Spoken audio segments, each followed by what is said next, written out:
I think we better start. Great to see you. I'm going to announce that we're on cable. I'm also going to say the first problem that we have is that we don't have a chairman, and we're down 3 members.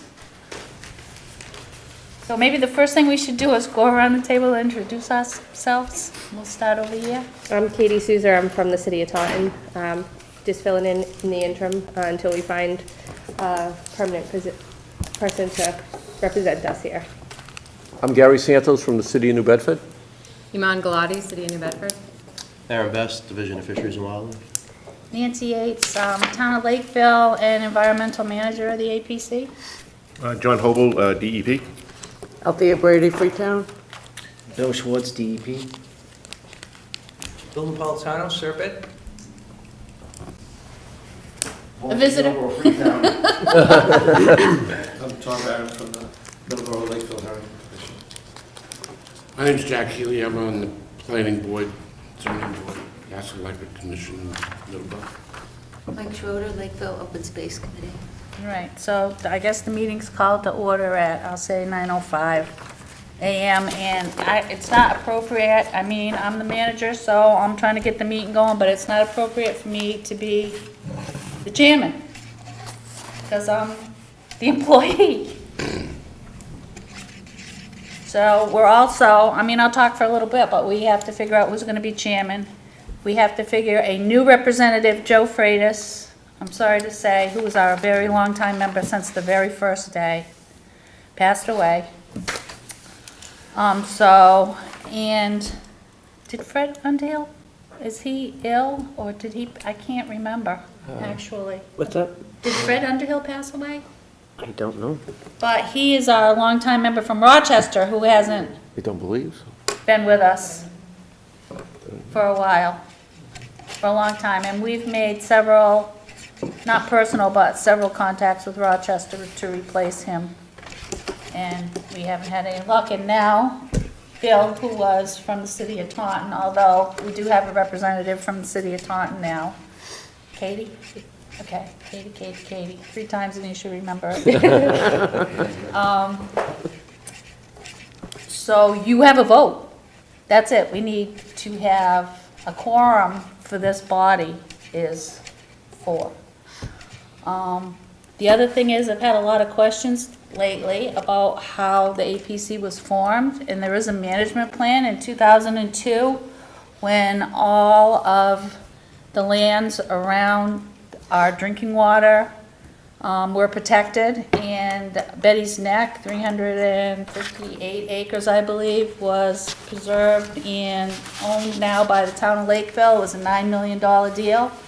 And with that came a management plan. The state doesn't just give up that kind of money and not have a management plan. So there was a management plan that was developed by Epsilon that calls out clearly the management team, who the members are, who the voting members are. We did have a long-term problem with Fred Underhill because Rochester was not a voting member.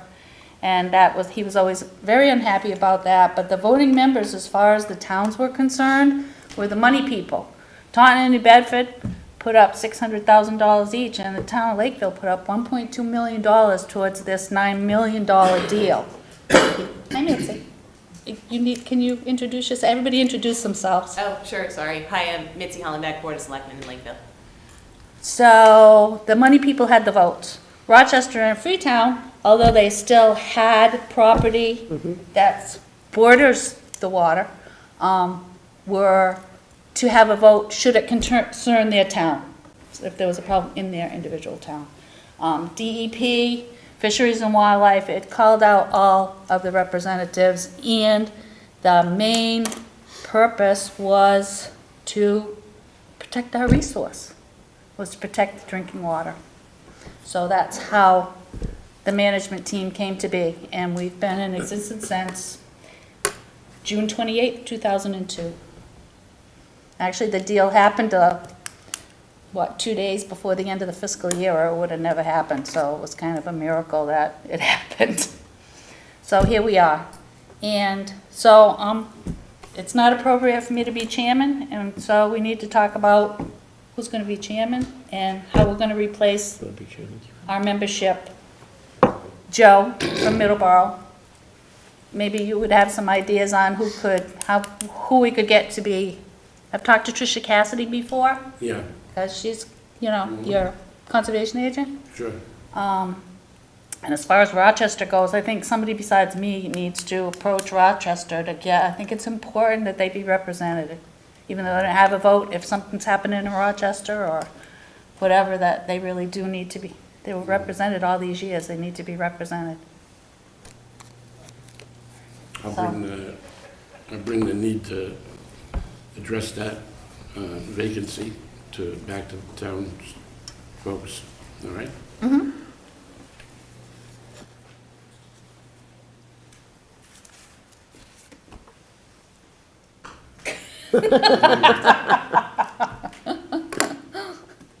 If I wasn't the environmental manager, I would be more than happy to be the chairman because I have the biggest mouth probably, so. I don't have know a what to vote. say.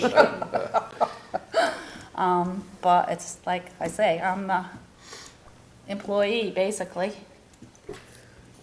Even though the two rangers do a lot more work than I do. Who was your vice chair? I don't think we had a vice chair. Bill was the There chairman. wasn't a vice chair that I know of. Because before you, was it Charlie? It was Cahal. And then- Cahal, and before that it was, I think Charlie was the original, and then it was Cahal. Maybe one of your permanent voting members can step up and chair this meeting. Pro tem. Yeah, pro tem. So, and I think Just as for this Taunton and meeting. Bedford are the, and I would never want to put it on you, so sorry. I can, but I just don't know how to chair the meeting. Okay, so we'll help you. I just want to. Let's say just bring it to There you order go. and just just go by That's the fine. agenda. Yeah. And you just, Okay, all right, just go by the agenda? sounds Yeah, good. Until we get a member from Middleborough, I think that should be put off for the moment. And, Okay, you know, that's a good idea. Possibly the next meeting. Just to let you know, just some changing of seats here. Bill is now working for the DEP, formerly with the city of Taunton. I certainly don't want to diminish his expertise or take the expertise that he has away from this committee. I kind of filled in after Pamela Truesdale left. Bill will probably be the more permanent member, and I will come in and out as needed depending upon the nature of the discussions. So Bill will probably be at the next meeting and any future ones. One of the reasons why is to number one, to announce that. Number two is I know because the Island Terrace property is on the agenda and worked on the letter to the planning board, to the zoning board of appeals, excuse me, to be here to have a discussion on that, so, for what that's worth. I actually, you know what, I copied, there's also a letter from the mayor of Taunton that I was very impressed with, actually. It was very knowledgeable about the whole, It was a good letter. yeah, it was a very good letter. So I brought copies of that, but I did not necessarily bring the copies of DJ's letter. But I was available to any, I think you emailed it to everyone. Yes, I did. Okay.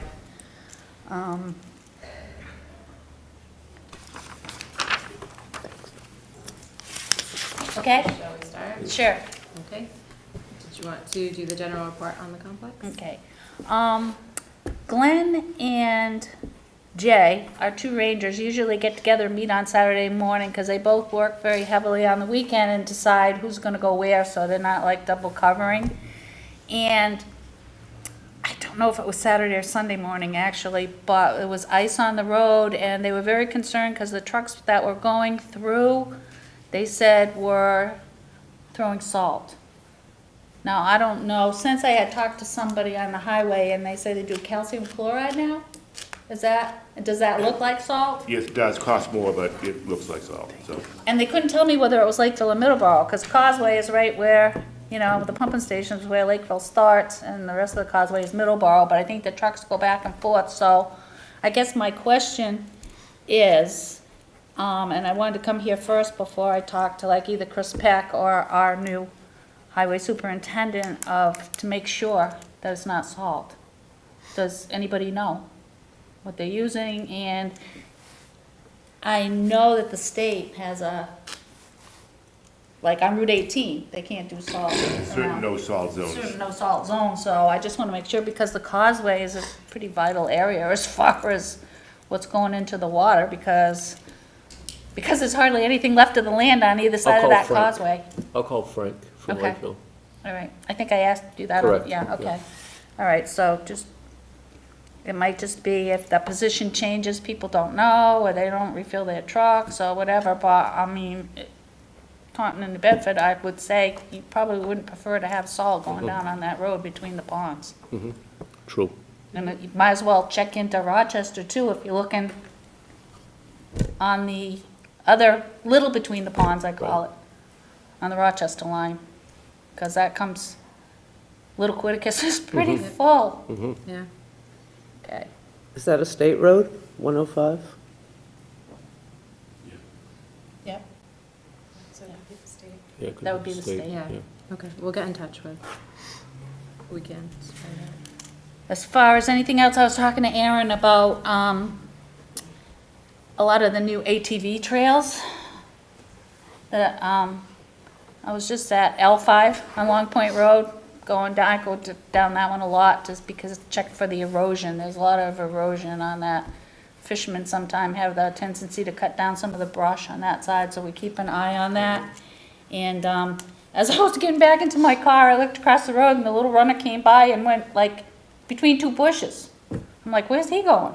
So as I went across to follow him, there's a really defined ATV trail that goes on that whole left side that Lakeville owns on, off of Long Point Road. And it came right out to overlooking the bogs. And it's very, very well used, but it's a dead end. It doesn't really, so that's probably why it's so well used, because they have to go in and then come back unless they go down and Well, that- into that the trail, bogs and. yeah, also runs through the middle of that piece too, down in between the swamps, down through there, so. that Yeah, because they section's could pretty cut heavily across the used, bogs too. and then go right on the other side. Because I Yeah. have to say, I don't know about you, but I haven't been on that other side of the canal. Like there's Betty's Neck, Mm-hmm. and then the canal, and then Lakeville also owns that other little piece over there, but I haven't myself been over there. There's very, very little usage, so Yeah, I I've don't been in waste there, my time going and over it's- there. There's not much for ATV Yeah. activity over Yeah, there.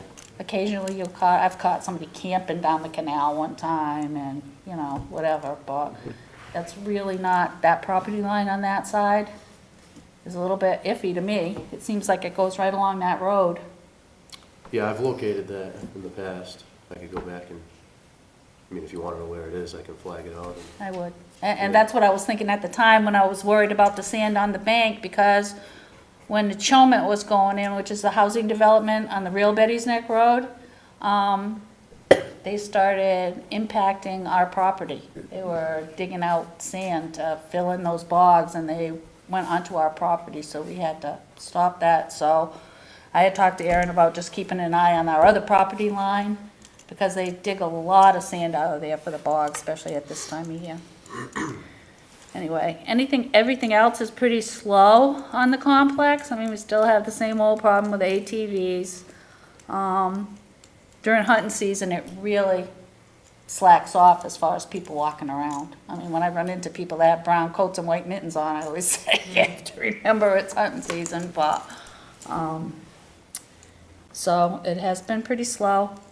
Not, nobody's swimming, that's for sure. Did you have any complaints or interactions between the general public and the hunters come through the? No, my main defense of that is, so we got the property. I mean, how much money do Fisheries and Wildlife put into that whole $9 million deal? And so you know, so there's a couple of months of the year where there might be not even, a couple of weeks, really, if you're talking about shotgun, is mostly what they complain about. Nobody complains too much about bow hunting, because they never see the bow hunters, because they're up in the trees. But, you know, I would say it's a small giveaway for what we got. They have the whole rest of the year to enjoy the property, and they can enjoy it during hunting season too. I mean, I have an orange vest, just whatever, and we had a great benefactor by the Rangers orange hats.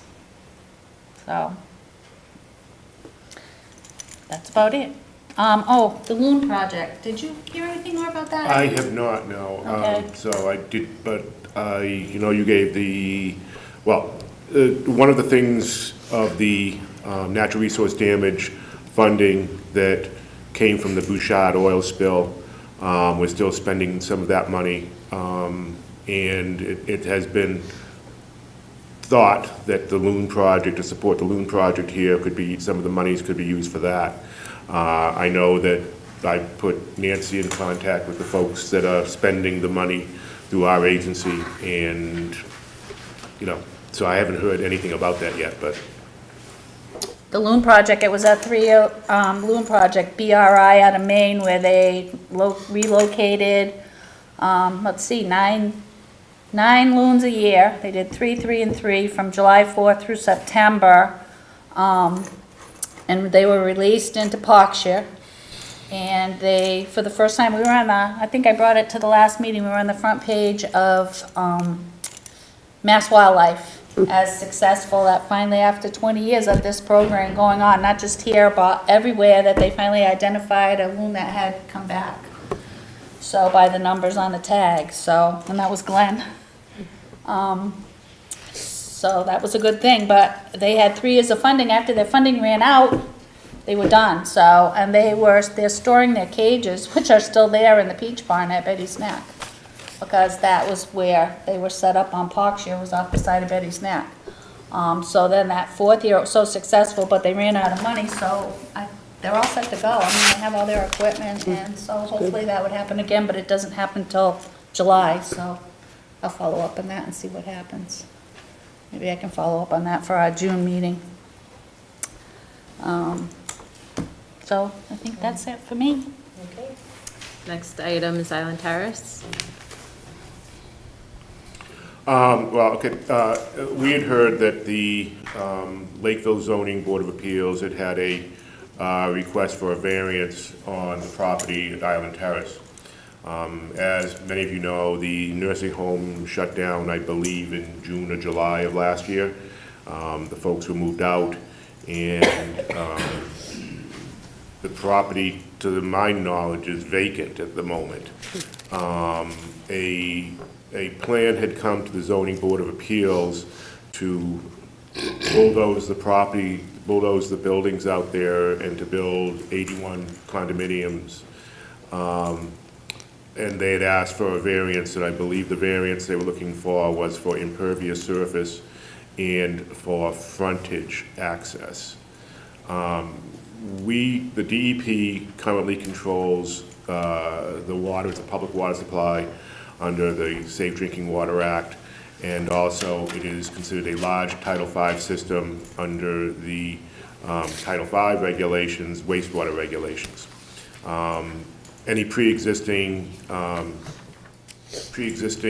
wastewater system between 10 and 15,000 gallons a day prior to, I believe, 1995 goes into the special thing of a large Title V system.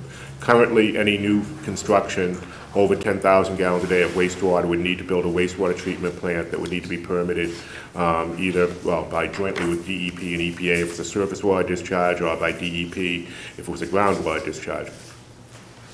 We were approached approximately, probably a year and a half ago.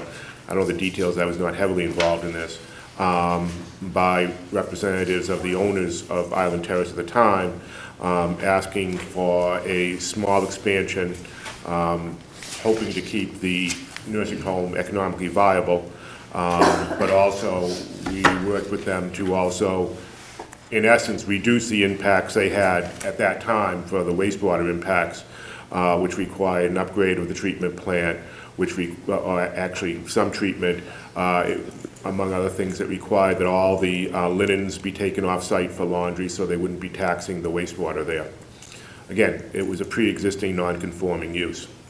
Our letter to the Zoning Board of Appeals was really only about was generally describing the situation out there, but also requesting that the impervious surface, that they were requesting an increase in impervious surface from approximately 23% to 35%. we did point out in our letter that any new Zone As or the protective area around a surface water supply would require only 15% or 20% if it was, if the impervious surface had aggressive recharge. So one of the things in our letter, which was on the topics that were being asked for the variance, were to not grant the variance to go to 25%, because if it were a new Zone A, which it's not, but if, just to keep in the spirit of that protection, we would not allow anything greater than 20%.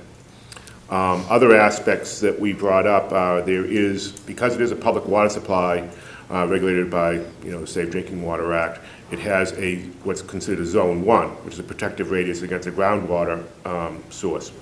Again, pre-existing non-conforming, that Zone 1 is imperfect. The Zone 1 is an area that should be under ownership and control of the owner of the public water supply, and also should be free of any non-water supply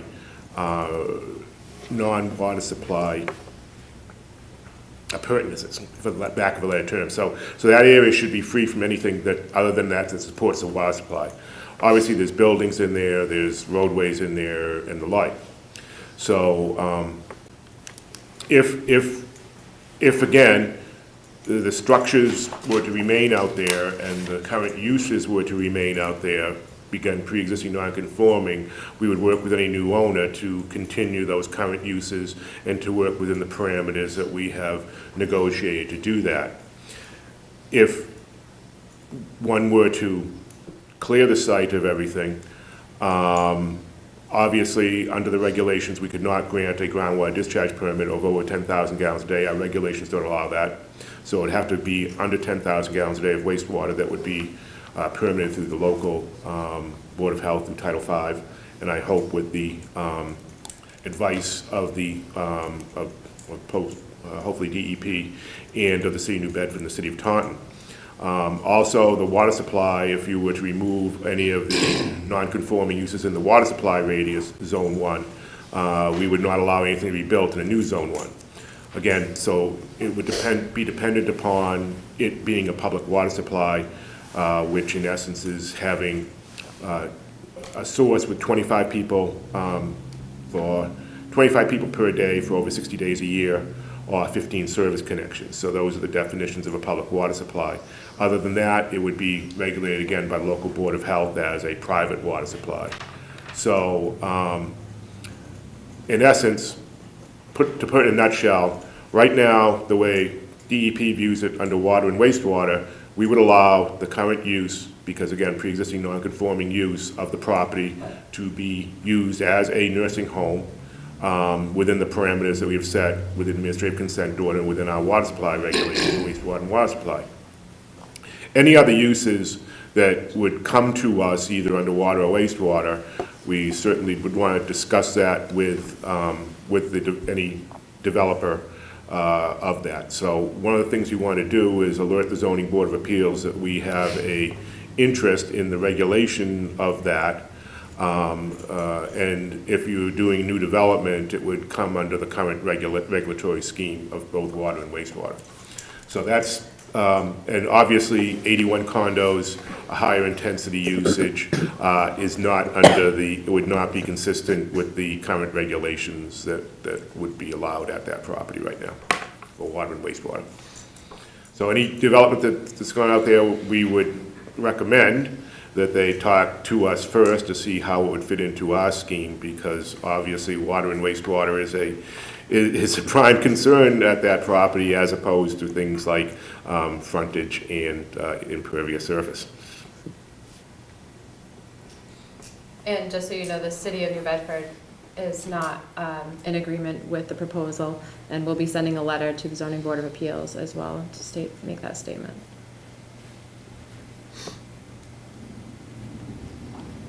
Does anybody know what happened at that zoning board of appeals meeting? Yeah, Okay. it was continued. So it's continued to. Can you go up to the podium, please? I can go to the podium. Are we going to film too? Yes. Oh, look at that, perfect. So yeah, that zoning board of appeals meeting was actually continued to I think it's January 31st. So I would suggest, in hearing this too, because I looked through the packet and we've received the packet from the Board of Selectmen perspective, that anybody who can speak to it, please attend that meeting, because I think the letters are good, but I think it's important for everybody to actually understand that. And I don't know if the developer has talked to DEP at all yet, which I would like to just make sure that everybody knows all of the information before they are willing to make a decision on that too. So I know we'll have town council there too. The Board of Selectmen voted at our meeting on Monday night, this past week, that we would actually have town council write a letter, a legal opinion essentially related to the zoning, the variance, and the special permit. So there's two pieces on there too. It's the variance that they're asking for, as well as a special permit from the ZBA. So I would just suggest that if there are any other concerns that would either hinder the development after, there might be a decision made, that I think that should be at least verbalized to the group itself. So I think the meeting's at 7 o'clock or 7:30. It's right here.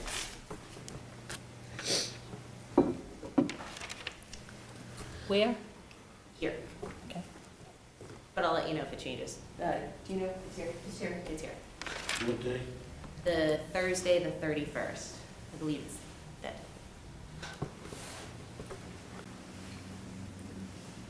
Okay. Anything else for Island Terrace?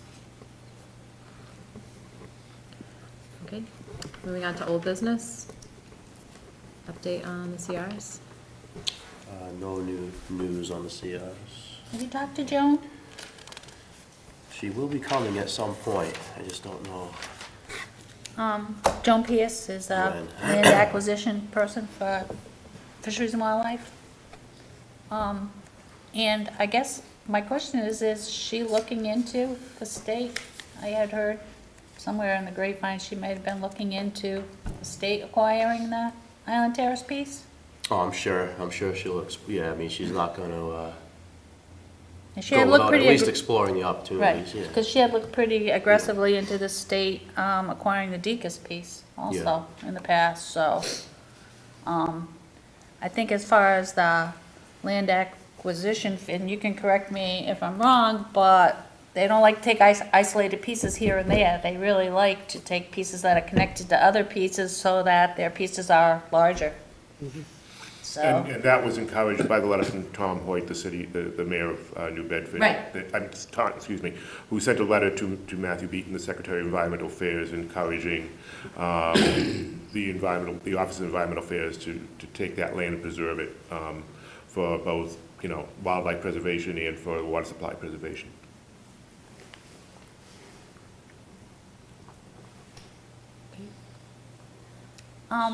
I did not, usually on the bottom of the agenda, it says any other thing that comes up, and what I'm thinking I should put on the agenda in the future is fish and herring, because they always come to the meeting, and if they have any update that they would Good idea. like to give us, Yeah. so. As far as as far as the current water situation goes, from a fisheries and herring point of view, we're very happy because it's so high. There's enough water for the herring. There. And the woman that had come to our meeting that time was talking about renting the harvester and all that for the invasives, and Yes. is that still ongoing? Has the money been spent? Has, It's still ongoing. They've spent money on initial studies for botanical studies, for weed studies.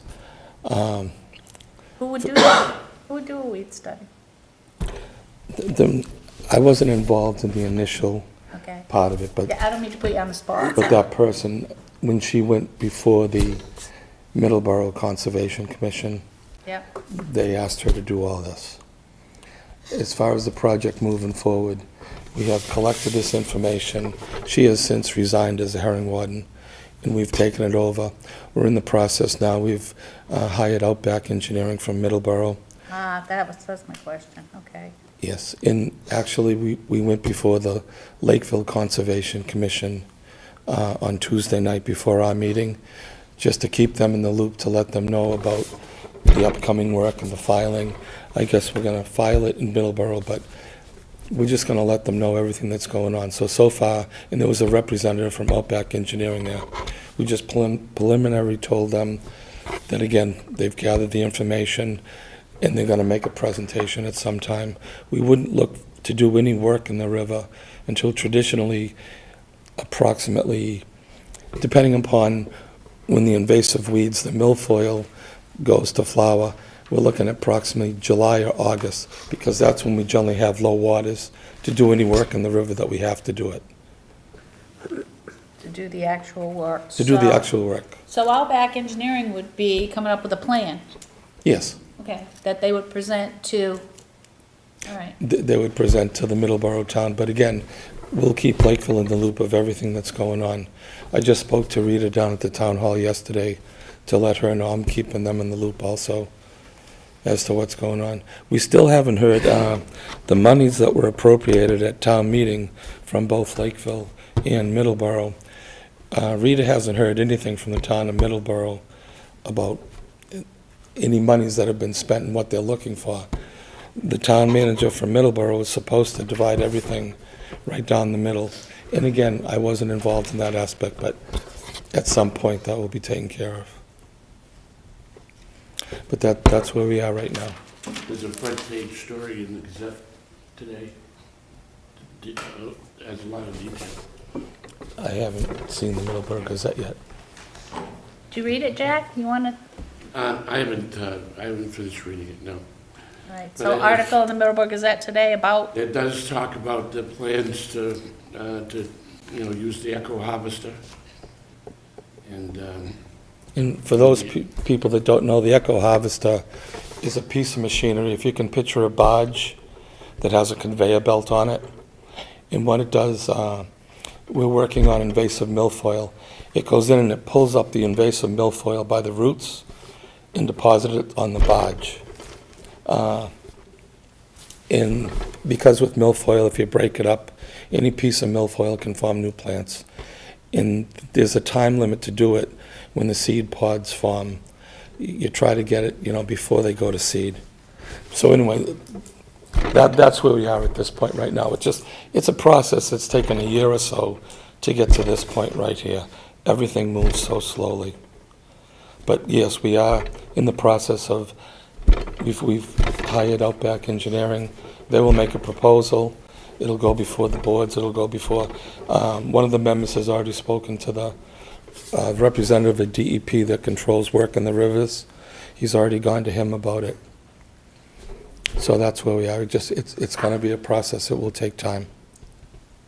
And on our end, we just want to say we really appreciate everything that the Herring Commission is doing. It's incredible that you guys are on a volunteer basis, and you have one of the biggest impacts on the APC as a whole. As you mentioned, the pond levels are high, and the work that you're doing is actually going to be the biggest contribution to helping that as well, in addition to helping out the herring. Yes. So we truly appreciate it. And I would also like to say that we were asked at the Lakeville Concon meeting about funding, and we had said we had got $5,000 appropriated at town meeting from Middleborough, $5,000 appropriated at town meeting at Lakeville, and we've also had a contribution from the New Bedford Water Department of $5,000 to help us for this specific project, and we're very grateful for that. We don't have an exact figure of what we spent, but I think we spent approximately, and again, I don't have all that information, I think approximately at least $6,000 on the studies. So with the money that we got from New Bedford, we'll be able to do it. For a 3-day project for this echo harvester, it costs approximately $7,500. Thank you very much for all the work you guys are doing. No, thank you. The other thing about taking out the invasive weeds, it's not going to be a solution to the water going down the river, but it will help with the current flow. And hopefully what we're trying to do with this project, it's an initial project, it's a pilot project, and by removing these weeds, we're hoping that it'll become part of a restoration project for the river. Because they've come in the last 100 years. And during the summertime when the water gets low, it actually really stops the flow of the river. When you go out in a canoe and paddle, you have 3 feet of water, and you have weeds that grow up 3 feet and across 3 feet. So you can go approximately in some areas 100 feet in a canoe, and all you're paddling is weeds. It's exhausting. You can't really even paddle through it. So hopefully this pilot project, it'll be part of a river restoration project, that it'll be part of a maintenance plan. Another thing that we're working with, and we've been involved with Bill Napolitano, is a sand project, and it's been a project that's been proposed since 1978, but it lacks funding. So those are the two main issues in the river. Actually, the three main issues in the river. Number one, you don't have any gradient. You have about a 3-foot gradient from the Assawompset Dam to Wareham Street. And number two, with the amount of sand that you have in there that has come in from Assawompset, with nothing being done in the last 100 years, the sand acts like a dam in various places. And number three, you have the invasive weeds that block it. So those are the conditions that are contributing to the problem that we face right now. But thank you very much. And thank you, Tom. And thank you for the Herring Commission as well. Thank you. And to that point, you know, I just wanted to make an additional note in old business. You know, we've been working with all the communities very well together. We've been very proactive about opening up the dam as much as possible since October. And the pond levels are still high due to the high rainwater and the high groundwater. And we're continually monitoring and watching it, but all the communities have worked together, and we've done all that we can at this point. Can't defeat Mother Nature. So. And moving on to our review and approve of minutes. Yeah, that's a funny thing. Here they are. These right here. I don't know where the copies went. Oh, they're right here. Oh, okay, there they are. All right, that's good. I was gonna say, I know I copied them. I think I want especially John to look at them, because when he talks, sometimes it's kind of technical. I don't know if I can quite get it quite right. I don't want to have you saying something you didn't say. Or my interpretation of what you said is probably more like it.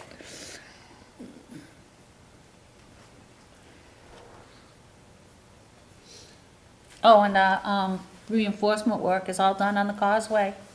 Oh, excellent. Yes, well, there's one more thing they're going to go back and do when the water level's a little bit lower. They want to provide extra support around the stones from the outside. Okay, That way everything's, because it looks like it always happened on it's the mostly inside. done. Pointed. Yep. Repointed, Yeah, okay. They'll be Like adding. a stone wall, Right. Yes. same thing. Yep. Exactly. Yeah, Mhm. okay. I would just change the minutes to, rather than say out of compliance, that that the septic approved in the nursing home is based upon it being pre-existing non-conforming. Out of compliance, No. Any improvement that the septic approved for the nursing home was based on it being pre-existing / non-compliance.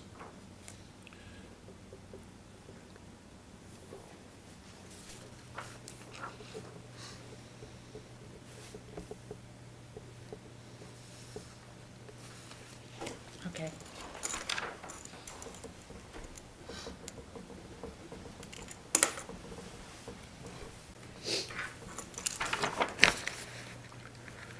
So Iman, you would just ask for somebody to make a motion to approve the minutes? I'll make a motion to approve the minutes with John. First. As amended. So can we make a motion to approve the minutes? As amended? All right, thank you. I'll second it. And that closes the meeting. No, and those, all in favor? Oh, Aye. Aye. Aye. Hi.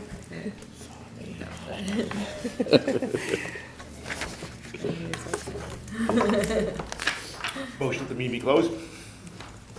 second. Motion to meeting closed. All in favor? John and Iman. And just, oh, all in favor? Aye. All in favor?